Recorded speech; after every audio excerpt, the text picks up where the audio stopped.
All right, the 49ers obviously have some holes to fill, and day 2 of free agency is underway with a signing. Richie Grant, safety, spent the first 4 years of his NFL career with the Atlanta Falcons, is coming aboard to San Francisco for a deal worth up to $1.5 million. 200,000 of that is guaranteed. The contract details provided by Tom Pelissero. So over the course of just a few days, the 49ers have added 2 defensive backs from the bargain bin. Trey Tomlinson, former Rams cornerback, waived by LA. San Francisco claimed him off waivers. They've got 2 years of Trey Tomlinson under contract. I could talk about him in a little bit.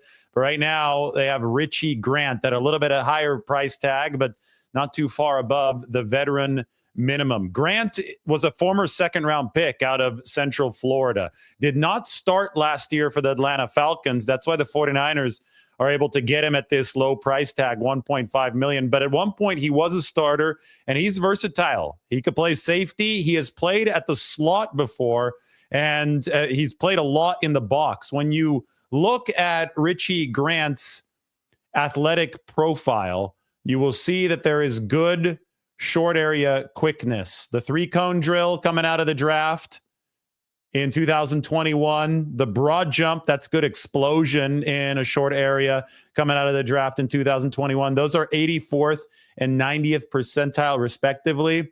And then although he has average 40 speed, somewhere between 4.5 and 4.6, you could see 49th percentile. His 20-yard split, which is probably going to be more useful on a football field, is at the 85th percentile, 65th percentile, 10-yard split. So the skill set here, when you look at Richie Grant, who is about 5'11 and a half, about 200 pounds. The skill set here is one that can work in the slot for the 49ers. There is versatility here, and they obviously need safety depth. The big thing for the 49ers is bringing in competition for Jair Brown. Malik Mustafa is one of the best in the game already. I mean, last year, when you looked at the numbers that Malik Mustafa put up, he only allowed 0.12 yards per cover snap. The safety metrics, I never seen that out of a rookie. The 49ers were obviously extremely impressed with what Malik Mustafa brought to the table, but they weren't as happy with Jair Brown's season. That was year 2 for Jair Brown. There was some missed tackles.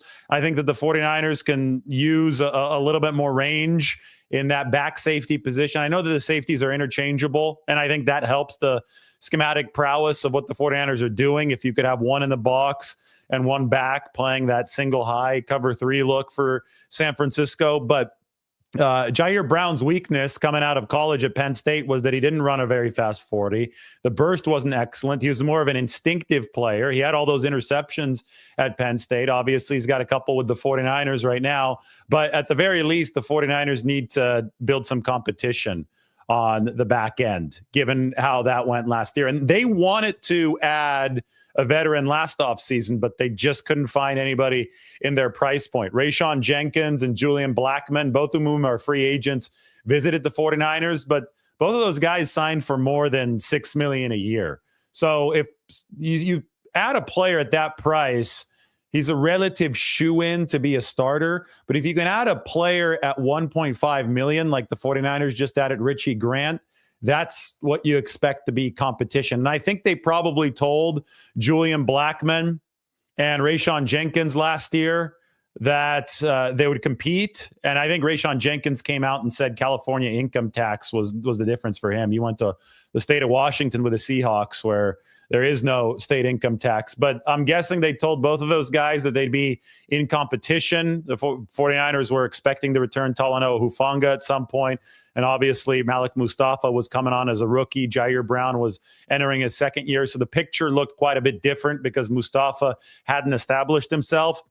But now you have a different situation with Mustafa entrenched following that great first year.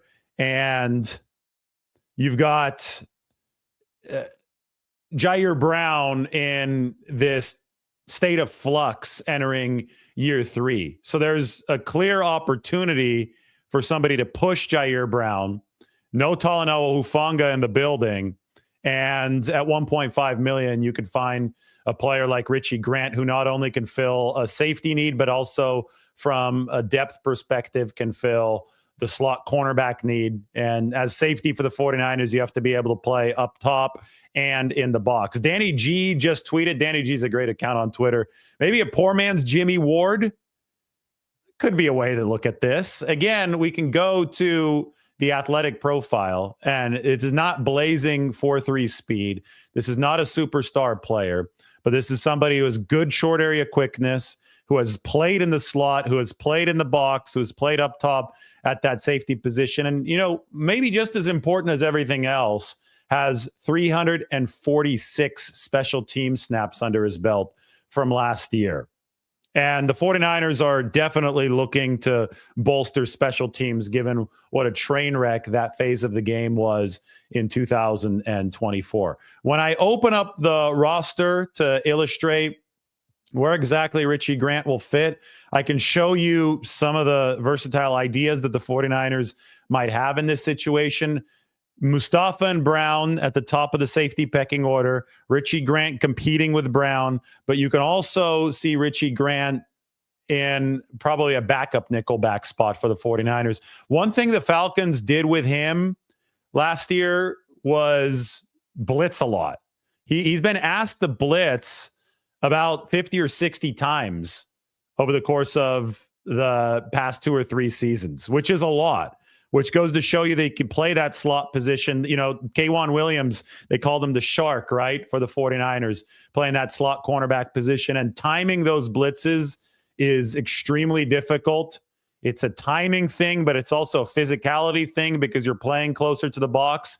And a lot of it is a short area quickness thing. So I go back to the spider chart here, and we do see the good short area quickness metric, the 3-cone drill being the measurement of that. You could see why Richie Grant was entrusted to blitz with the Atlanta Falcons. I know that Robert Saleh with the 49ers historically hadn't blitzed a lot. There were a couple years, though, with the Jets where the blitz rate did go up, and it was all dependent on how much pressure they were getting up front. Plus, I just went back and I looked at a couple Robert Saleh quotes from interviews that I did back in 2020, his most recent season with the 49ers. And I asked him because they used Jamar Taylor that year. Remember Jamar Taylor, the veteran? He ended up tearing his ACL late in the season, I believe, in the game against the Rams. But there were a couple blitzes where they sent Jamar Taylor while he was filling in for the Shark for K'Wan Williams that were very effective, that won the 49ers a couple games despite all the injuries they had in that 2020 season. And I asked Saleh about it, and Saleh, they talked about the Shark blitz. Kyle Shanahan talked about the Shark blitz. Saleh talked about the mixing and matching of defensive strategy that he had to do in that 2020 season when the pass rush was a little bit depleted to keep opposing offensive coordinators on their heels. So maybe you'll see Richie Grant come in for the 49ers in some nickel blitz situations. They still obviously have a lot to do at defensive back. We talked about the departures yesterday. They lost 2 players to free agency in Charvarius Ward and Talanoa Hufanga. We expected both of those guys to be on their way out. Renardo Green is the direct replacement for Charvarius Ward. Malik Mustafa is the direct replacement for Talanoa Hufanga. However, since you have 1 fewer safety and since you have 1 fewer cornerback as the 49ers, that nickelback spot is still a question. The depth is still a question, which is why I talk about the bargain bin additions over the past couple of days. You have Trey Tomlinson, 5'8" corner, who the 49ers picked up off of waivers from the Rams. We can look at Trey Tomlinson's athletic profile. This one is interesting to me because Malik Mustafa himself was really excited about this signing, and you could see why the Rams moved on from him because he's very small. The measurables are 5'8", 177 pounds. So he registers almost nothing on the spider chart when it comes to height, weight, arm length, hand size. I mean, it's empty here on this side, but really good numbers on this side. The guy's very explosive. The broad jump was good. The vertical jump was good. The 40-yard dash was good. The 10-yard split was even better. So, I mean, this is a shutterbug type of player. It's somebody that could really move, but is obviously very small. Now, Malik Mustafa thinks he's a dog, and I think Malik Mustafa has a good opinion on stuff like this. So I would definitely not overlook what Malik Mustafa was complimenting about Trey Tomlinson. The 49ers likely noticed that Trey Tomlinson played on the outside in his 44 snaps recently with the Rams. And if you can play on the outside at 5'8", yeah, you definitely have some dog in you. I would say, though, that at that height, playing on the inside is something that is a little bit more expected.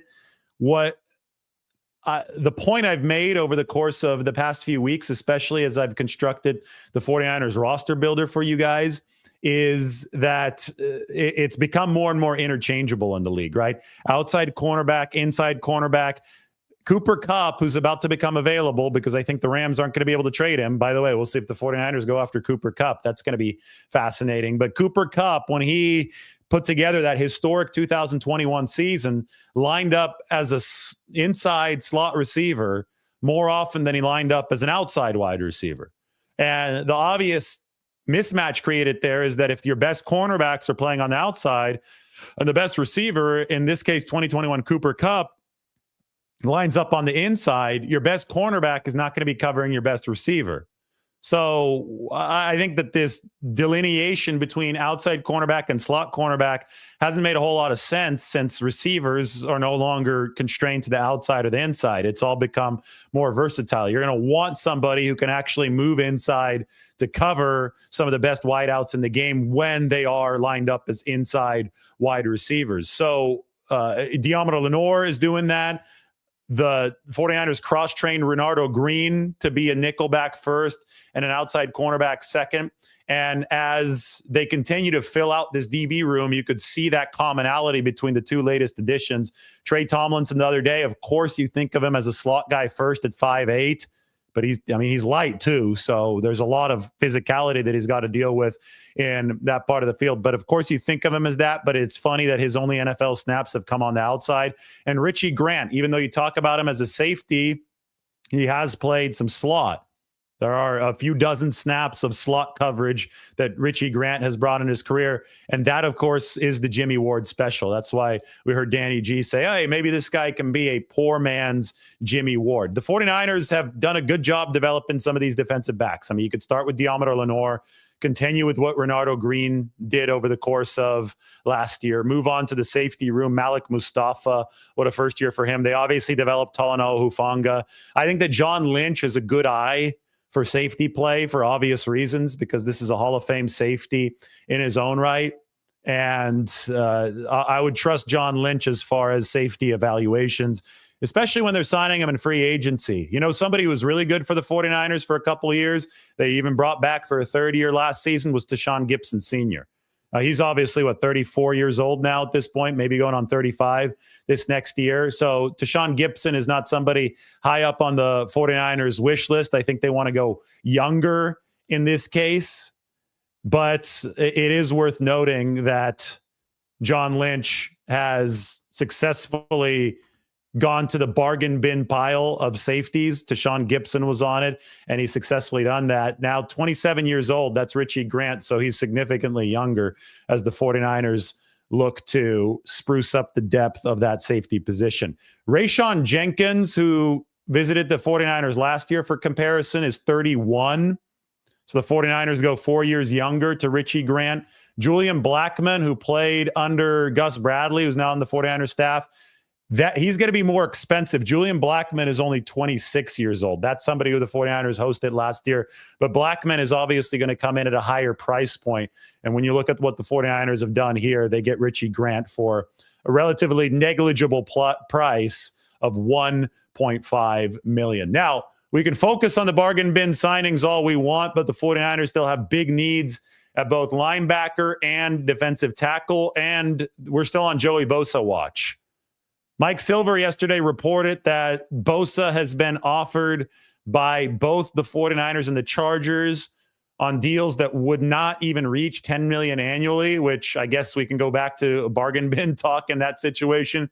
But then Mike later tweeted that somebody disputed one of his reports. He didn't say who, but he pointed out that somebody disputed that the 49ers even offered, and it was confusing. But I do know that the 49ers are in play for Joey Bosa. It could be just a word technicality issue here. I do know that Joey Bosa is from Fort Lauderdale, so the Miami Dolphins would be right in his backyard. I know that John Bosa's, Joey's, and Nick's dad played for the Dolphins from 1987 to 1990.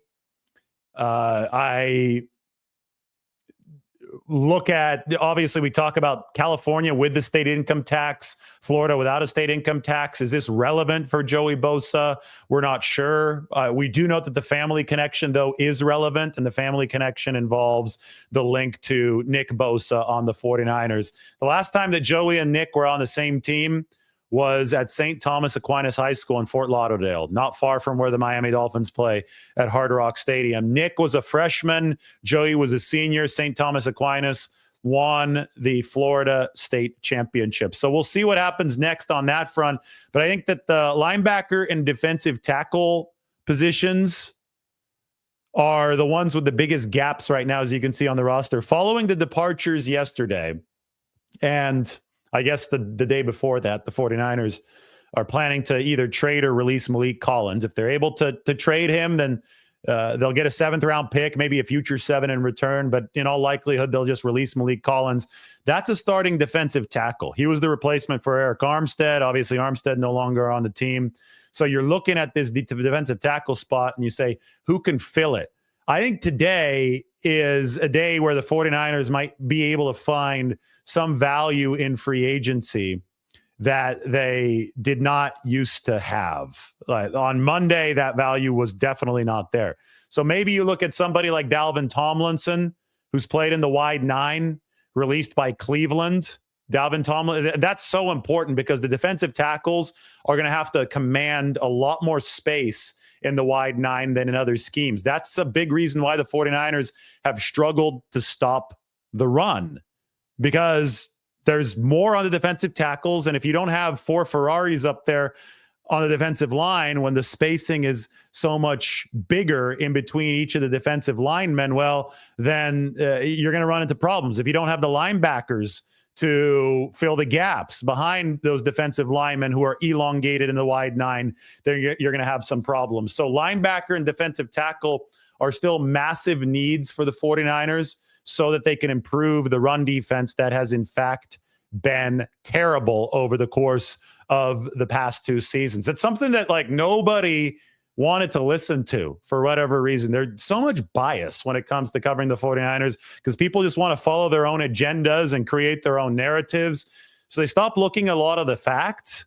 And one thing that I'm sitting here like yelling about as much as I could over the course of the past 2 years is that the run defense is not any good. The 49ers need to improve the run defense, and it just got worse and worse and worse. And I think finally it hit a critical mass of ineptitude in December of 2024, moving into January. That game against the Arizona Cardinals was absolutely brutal. And I think people finally said, oh, yeah, you can't win without run defense. You could have prime Joe Montana and Jerry Rice on the other side.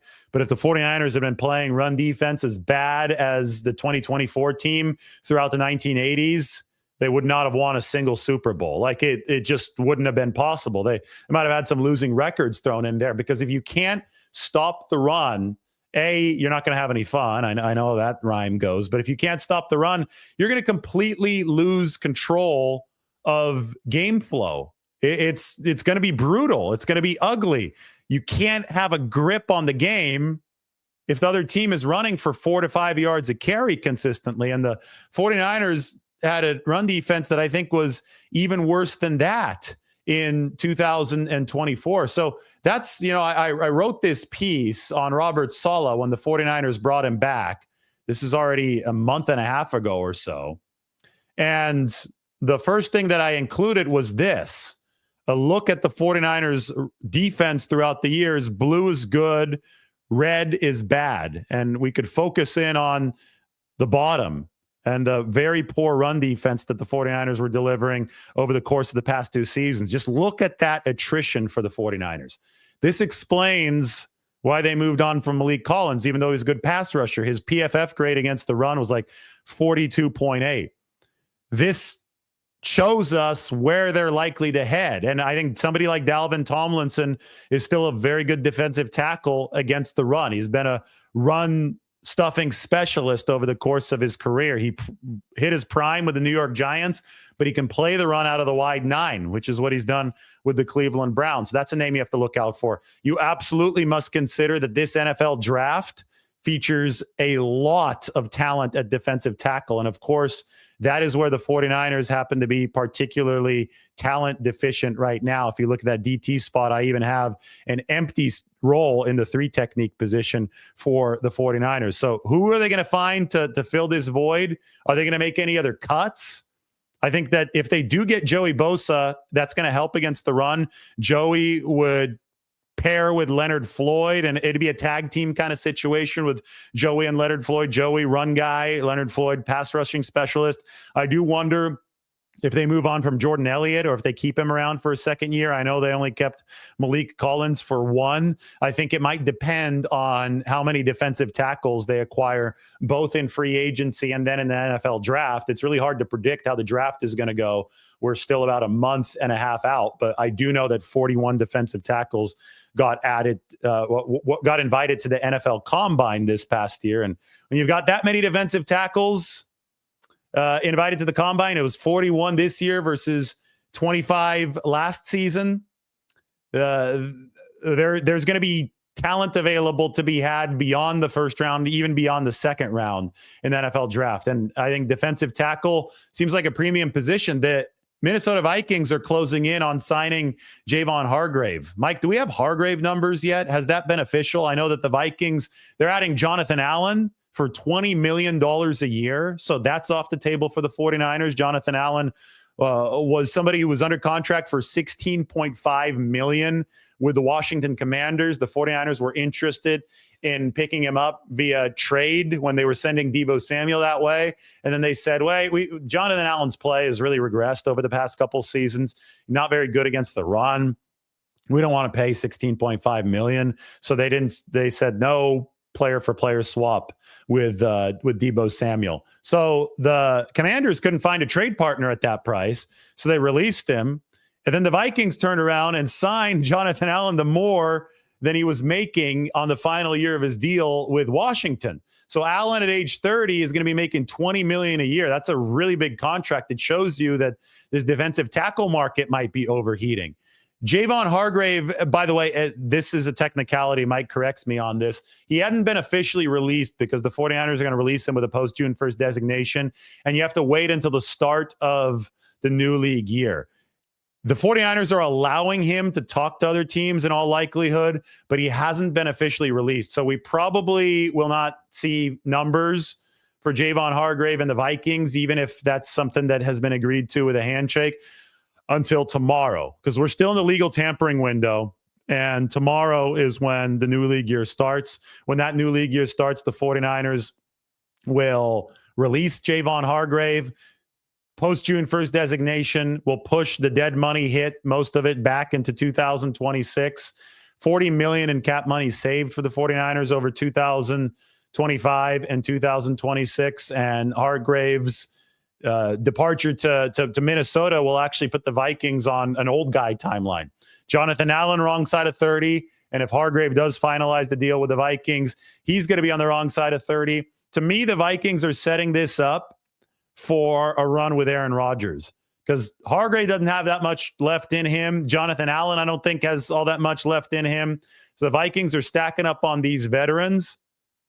I think they're moving on from their center, Garrett Bradbury, too. At least he's not going to be the center anymore, right? Yeah, they added a new center. They went right. Was it Ryan Kelly they added at center yesterday? So the Vikings are completely rehauling what they're doing with older players, and I think that is rolling out the red carpet for Aaron Rodgers to swoop in, because he's on a similar timeline as some of these older linemen that they've picked up. So yeah, better center, Ryan Kelly over James Bradbury, two older defensive linemen in all likelihood.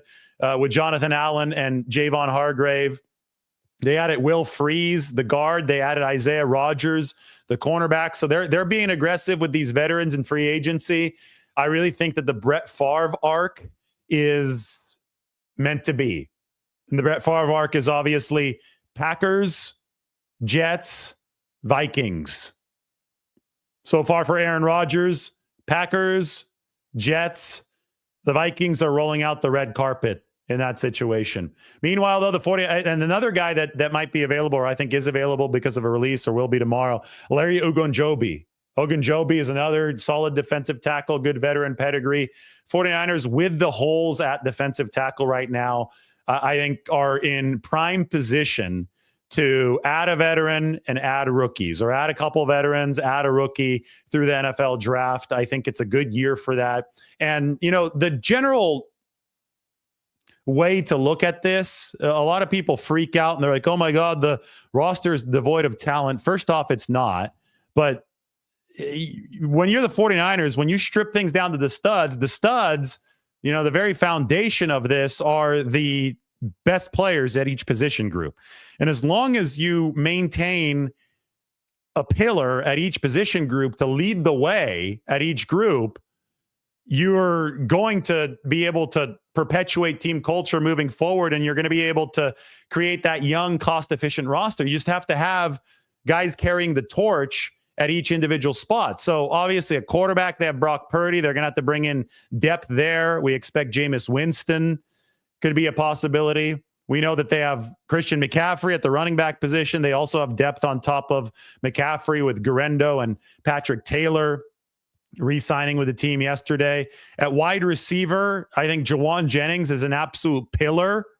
I know that Brandon Ayuk remains on the trade block. We'll see what they end up doing with him. It's more likely than not that Brandon Ayuk stays, though. Maybe just because of the injury, maybe because the ACL, the MCL tear makes him hard to trade.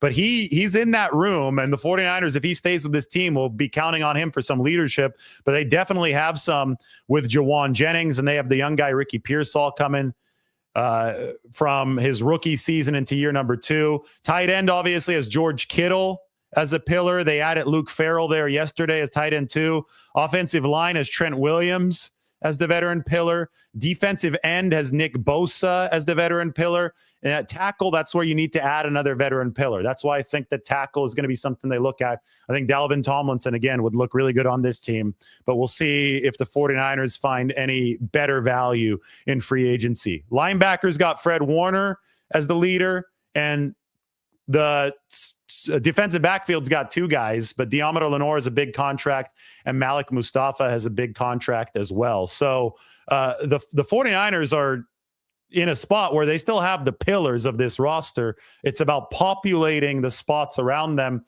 and that's where this whole cost-efficient approach comes from. You pay your A-list players, and you pay them as long as they remain A-list players. If the performance dips down from A-list level, then you move on. And I think that's exactly what the 49ers have been doing. Now, they're going to be really hard days. Yesterday was one such really hard day for the 49ers because you move on from a lot of history, a lot of friendships, a lot of memories, guys who were emblematic of a run that was is going to be etched in 49ers lore. I mean, even if they didn't win a Super Bowl since this 2019 surge started, they played in a lot of massive games. They played in a lot of huge victories, and also they suffered a lot of agonizing defeats, and those are often more memorable than even the biggest wins. So I understand. You turn the page from yesterday and you still feel that nostalgia bleeding from the past. And it's hard to get over. And, somebody like Kyle Juszczyk, that's a name that resonates with 49ers fans. Somebody like Dre Greenlaw. Deebo Samuel left the team officially, will leave tomorrow when he's traded to the Commanders. That's when it's going to become official. But Deebo Samuel and Dre Greenlaw joined San Francisco in the same year. 2019. Both came from the Senior Bowl that year, and they went to the Super Bowl about a calendar year later, Mobile to Miami. They were emblematic of a new viciousness, a physical viciousness that the 49ers would deliver on both sides of the ball. So there's a lot that the 49ers are leaving in the past. But as we've said, it's about moving to the future if you're San Francisco. It's about finding that practical way forward, because it's not like the team was very good last year. They were 6-11. They were slow. They were old, and they were injured. I've repeated the statistics over and over and over again, but we can start with the fact that they averaged the least separation out of any team in the NFL at the time of catcher and completion. That lends itself to a lack of separation. That lack of separation obviously lends itself to some troubles with route running, some troubles with athleticism, probably some troubles with play calling, but those are probably rooted in some of the 49ers speed issues that they had last year. We saw them struggle to run on first down. They're number 20 in first down run efficiency. Deebo Samuel was emblematic of that. He was at over 6 yards a carry before. He was at 3.2 yards per carry last season. It seemed that the 49ers could never get the edge on those Deebo Samuel end-around runs the way that they had gotten in the past. The 49ers ranked number 31 out of 32 teams, so second to last in terms of their ability to pick up a yard when they needed a yard on third down or fourth down. So what they were doing from a run game standpoint offensively wasn't working. What they were doing from a separation standpoint offensively wasn't working. And what they were doing defensively definitely wasn't working, because they dropped down to number 29 against the run and number 26 overall. So this team needed this reset. Like, just from a cold-hearted football point of view, the 49ers, who had poured so much money into diminishing product, a failed product in 2024, needed to get younger, faster, more spry on the football field. And what we saw on Monday was the most painful part of the process to get to the point where they can start building back in a way that they can attain the goals that I'm talking about right now. So speaking specifically of the defense, where the 49ers are signing Richie Grant, the versatile safety, for $1.5 million, really as a depth piece, as somebody who's going to compete with Jair Brown. Speaking specifically of the defense, linebacker and defensive tackle remain big needs. Run defense is obviously the glaring concern. Somebody like Joey Bosa is a player who the 49ers can add at a defensive end position to improve their run defense. We're going to keep a close eye on him over the course of this season. Over the course of today. We'll see if we keep an eye on him over the course of this season, if he ends up signing with the 49ers. I'm looking at a few questions here. There's one coming in from Mike on the text line. Does Guerendo replace Kyle Juszczyk in the passing game? Well, I mean, the glory of Kyle Juszczyk was that he was able to threaten block or threaten pass route at any given time.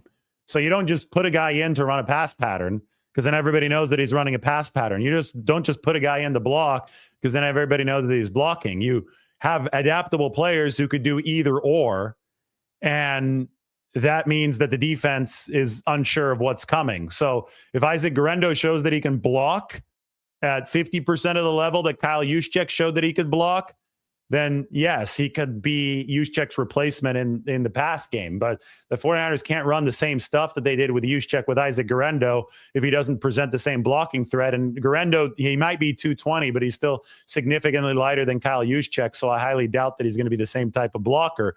I think on a fundamental level, Luke Farrell, the tight end, is a much closer replacement to Kyle Juszczyk than somebody like Isaac Guerendo. Farrell hasn't caught in a whole lot of passes, but he has caught a few. But the thing is that he can block at a very high level. We watched some of the tape yesterday. He can deliver some of the blocks that Kyle Juszczyk did coming across the formation. And that, I think, is huge, because normally tight ends at 6'5" don't have the center of gravity. It's a little too high to be able to target the linebackers the way that Kyle did, or sometimes even target edge rushers the way that Kyle did. And a lot of the 49ers outside zone run blocks require extremely athletic movement from the blocker that Juszczyk was, for a while, very uniquely capable of delivering. I think the 49ers hope that Luke Farrell can deliver that for them during this season. So I think that is a closer replacement. I think that Isaac Guerrero is a backup running back who might be able to give the 49ers some juice while Christian McCaffrey is off the field. Mike is asking me about Jake Tonjes. Well, Jake Tonjes' depth behind George Kittle and Luke Farrell. You're going to put your best guys out on the field when you can, and the best guys are going to be Kittle, Luke Farrell. I think they're going to run a lot more 12 personnel because of that. That's one back, two tight ends instead of 21 personnel, which is two backs and one tight end. Anyway, we're talking about Richie Grant. Versatility goes to both sides, offense and defense. 49ers signing the safety, $1.5 million. That is good for their salary cap situation, good for the cash spend situation, and it is an efficient signing on the back end to compete with Jair Brown and potentially give the 49ers some nickel back flexibility as they head into this 2025 season. But we are going to be looking at linebacker, defensive tackle, and Joey Bosa moving forward, while also factoring Trey Tomlinson into all of our 49ers analysis.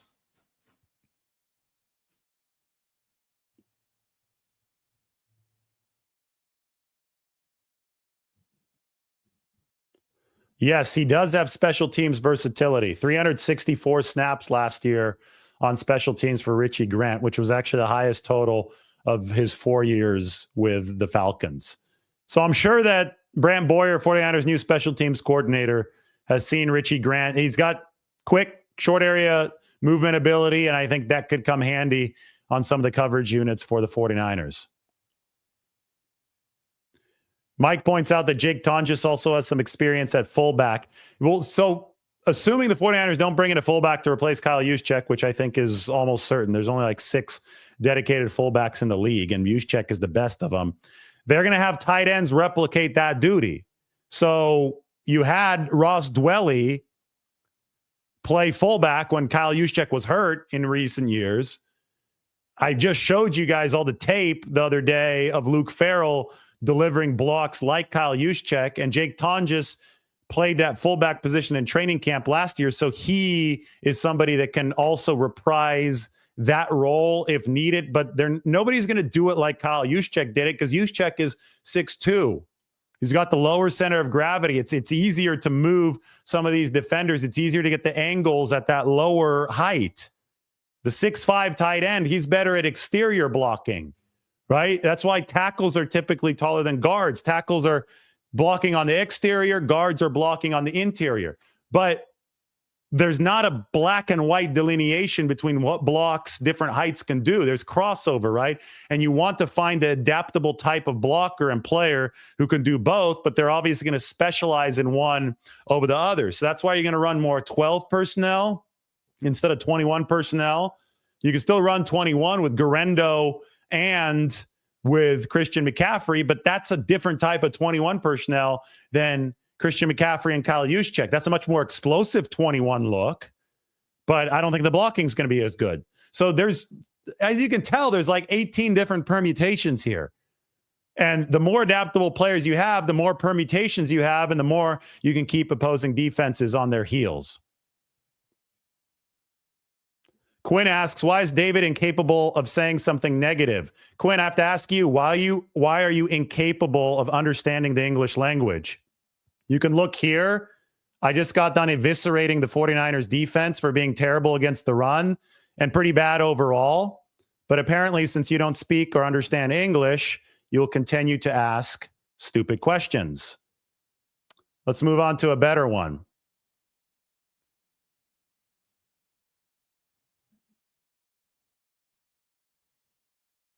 Yep, he did take a very bad L there. I see that you guys are getting a kick out of it. But there is no time for stupid questions. We're talking strategy. I don't think anybody's been more critical of the 49ers than I've been, actually, over the course of the past few years. You know, going out and just yelling stuff at a camera is not criticism. Criticism is substantively looking at the facts and saying where a team needs to improve and actually having data to back that take up and then providing a constructive solution for the problem. That's criticism. So nobody's been more critical of me because I'm not just sitting here trying to get a bunch of clicks. So comments like that are uncalled for. And if you put one up there, you might just have to take the L like Quinn just did.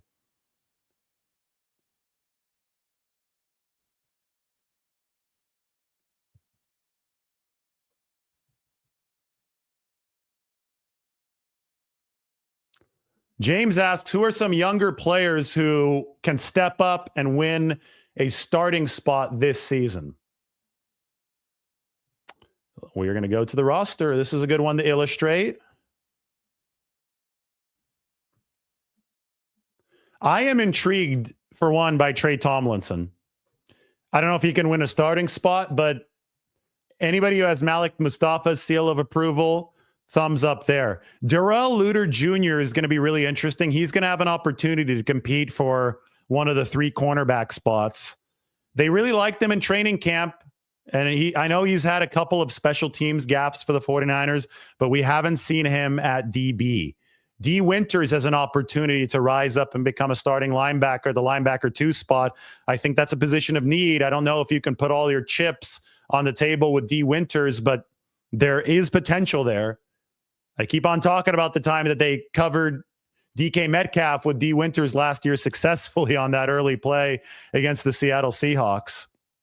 So that's it's a guy with potential. He has speed. Does he have the ability to stay consistently healthy at the NFL level? That's a different question. Yetur Gross-Matos could be a good rotational inside-out piece for the 49ers defensive line. Matt Hennessy will be interesting if he could push Jake Brendel for the starting center position for the 49ers. Nick Zakelj will probably compete with Ben Barch at the left guard position. And I think that Spencer Burford is now a tackle for the 49ers. I think that, somebody said yesterday, it's time for Spencer Burford to start at left guard after Aaron Banks left. I'm not even sure if Burford is playing guard anymore. He finished the season at tackle and looked a lot better at tackle than he did at guard. So I think Spencer Burford might actually be your swing tackle next year for the 49ers, unless they're able to draft somebody, which of course would change the complexion of this offensive line. But Nick Zakelj is your swing guard.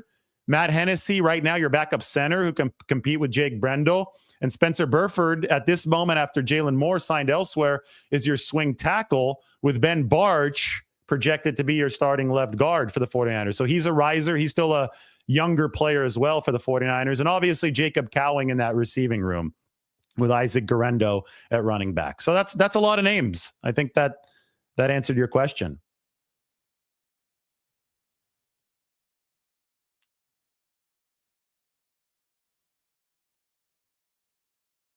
What does the 49ers cap space situation look like with all the releases? Well, they had plenty of cap room already this season. So for the short term, the cap was not an issue. This was more about tidying things up, cash spend over the long run for San Francisco. I can open up the salary cap situation for this year, though.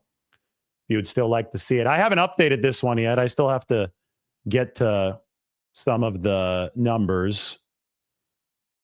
Yeah, this one, this is 2024. 2025 here. This Purdy. Juszczyk is going to be off these books at $6.5 million, but there's going to be some dead money associated with Kyle Juszczyk, so I got to find out how much that's going to be. His hit had been $6.5 million. His hit now is going to be $3.57 million. I'm assuming this will be a post-June 1st release for Kyle Juszczyk. So I don't know if over the cap is factoring that in. So basically that'll open up $3 million more of space. Deebo Samuel right here is already accounted for as dead money. I'll move him to dead money, but he's taken up 31.6 of space this year. 49ers are still going to have, on my projection, over $45 million of salary cap space this season. It's about the future year's savings. And listen to this. Between Aaron Banks, Charvarius Ward, Talanoa Hufanga, Elijah Mitchell, Jalen Moore, Dre Greenlaw, those guys, they totaled $258 million in new contract money with the teams that they're joining. If you add that up with the savings for Kyle Juszczyk, which will be about $3 or $4 million, and the savings that the 49ers will garner through the trade of Deebo Samuel, which will be about $17.5 million, it adds up to $280 million that the 49ers will not have scheduled to hit their books, because all money that you pay out has to hit the salary cap at some point. And salary cap space carries over from season to season. So $280 million freed up for the 49ers. The size of the NFL salary cap this year, the entire cap, is $279.2 million. So there you have it. The 49ers saved an entire year's worth of money. Crazy, crazy stuff. All right, guys, that's it for me. I'm going to talk to you soon. Why the 49ers are signing Richie Grant for $1.5 million. That explains the strategy. We got another video up earlier this morning talking about the nostalgia from yesterday and all the strategy that the 49ers set up for today. Tough day indeed, but this Tuesday is going to be about building for San Francisco. All right, talk to you guys soon.